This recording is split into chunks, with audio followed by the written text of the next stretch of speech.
Good afternoon YouTube and welcome back to the channel. Today I want to talk about the fact that Royal Enfield appear to have green lighted the idea of a new 650 Himalayan. Stay tuned.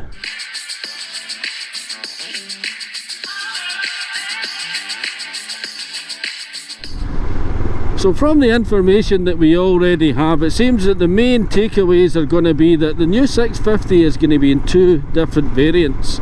There's going to be a sports tourer variant and there's also going to be an adventure tourer. The bike has been in development for around 18 months, but Royal Enfield don't intend to launch it until 2024.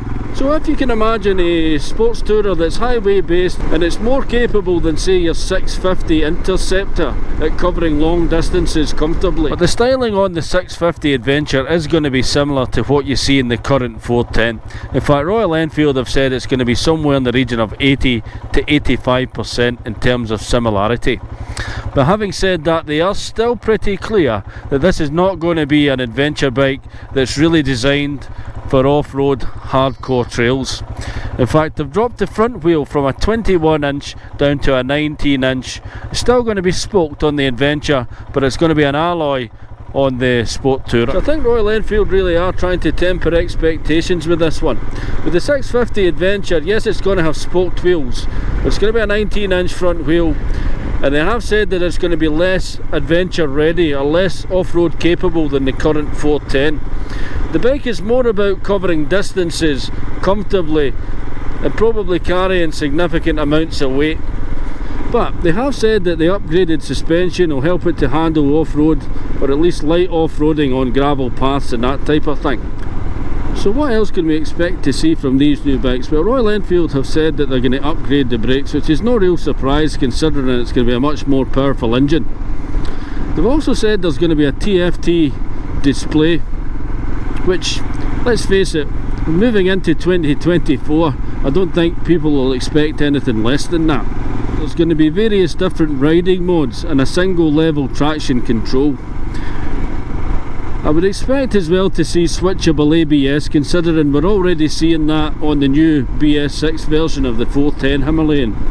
Now, I know that there will be some purists out there who don't want to see a TFT display in all of these types of riders modes on a Himalayan, or on any Royal Enfield for that matter. But the thing is, guys, time marches on, and personally I think it's nice to see that Royal Enfield are not just sitting with their heads buried in the sand. They're making incremental changes to all of their models right across the range, and it's really nice to see that they're moving forward and trying to keep pace with some of the much bigger brands out there. Now, I personally think that's why Royal Enfield have had such a renaissance recently. It's those incremental changes that are moving the bikes forward. They're developing lots of new models. I mean, there seems to be different news coming from Royal Enfield almost every day now. It's really quite exciting to see. But the good thing about Royal Enfield is they're putting these bikes out for real money. They're putting the bikes out for sensible money.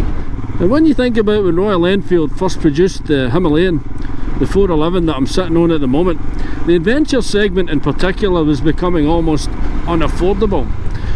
You know, with the high-end manufacturers churning out behemoths of machines that were getting bigger and bigger and bigger, we suddenly found ourselves in a situation where it's acceptable to drive a KTM 390 or a GS 310 or a Himalayan, and people are not turning their nose up at these bikes in the same way that they might have done 10 years ago.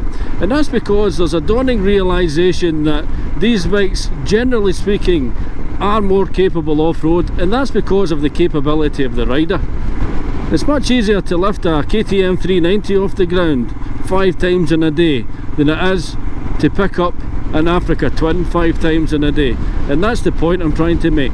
Another thing worth noting is Royal Enfield have intimated that the new bike might not actually carry the Himalayan name.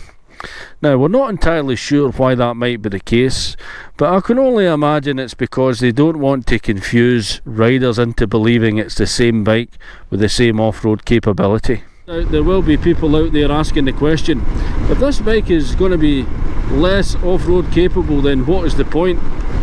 Well, to be honest, I think there is a place in the market for it, and I think Royal Enfield are listening to what people are saying. People have been calling for a long time on forums and the videos and the different things. Are saying that they want a Himalayan style bike, or a Himalayan that's much more highway capable. The brutal reality is, folks, that most adventure bikes, whilst they are adventure capable, the adventure is usually on road 90% of the time.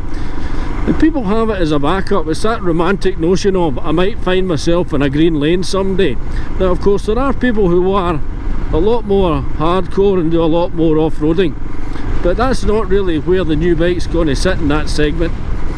Let's just put it like this: Royal Enfield are not about to start taking it to the South Pole. It would be a mistake to confuse this bike then as some kind of Tenere 700 killer. To my mind, this sits more in that market segment around the CB 500X, the Versys, or maybe the V-Strom, something like that, but obviously a much cheaper version.